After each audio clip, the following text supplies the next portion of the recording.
kahit nawala. Kasi parang, parang open prayer fasting ka ba dahil lang doon sa mga prayer mo, dahil doon sa mga gusto mo?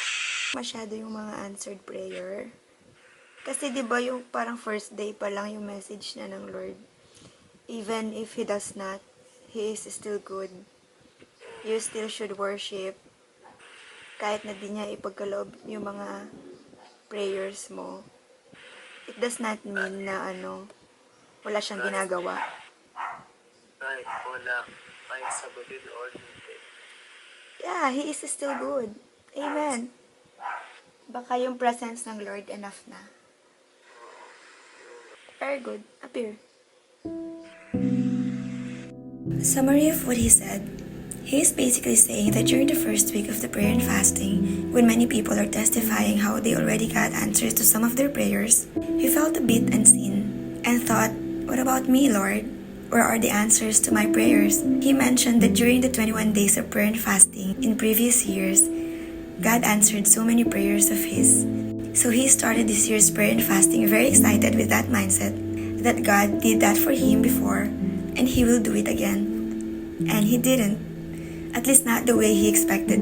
God gave him a message afterwards correcting his motives on why he is doing what he is doing. Basically, God is saying that even if I don't answer your prayers the way you expect me to, I am still God. That shouldn't be your motives on coming to me, on serving me, and worshiping me. And even if it doesn't look like it, I'm doing something great in your life. What a beautiful testimony.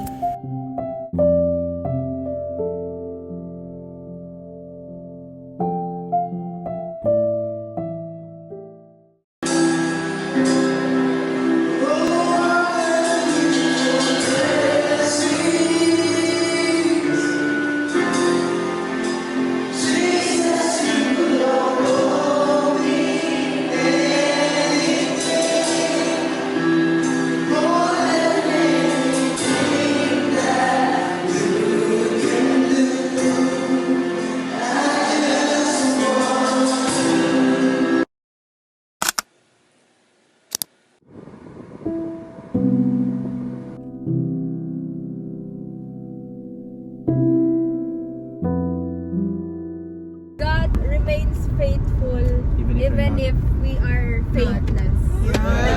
That's true. That's my reflection later.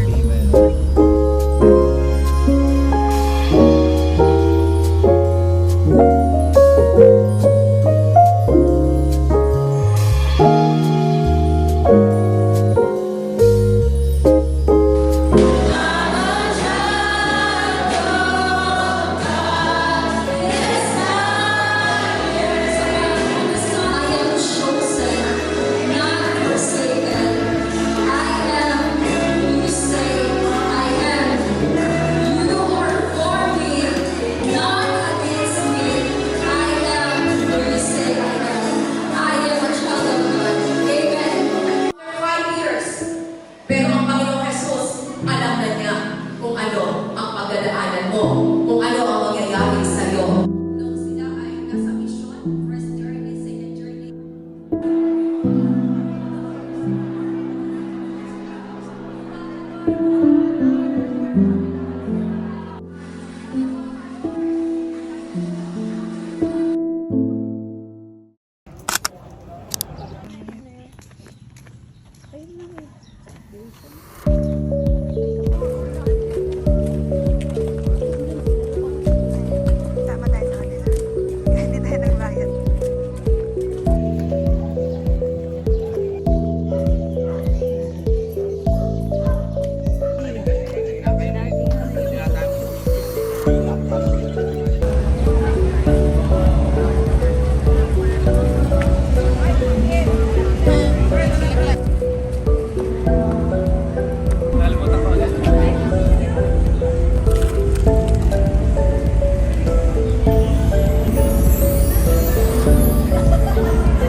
Diyos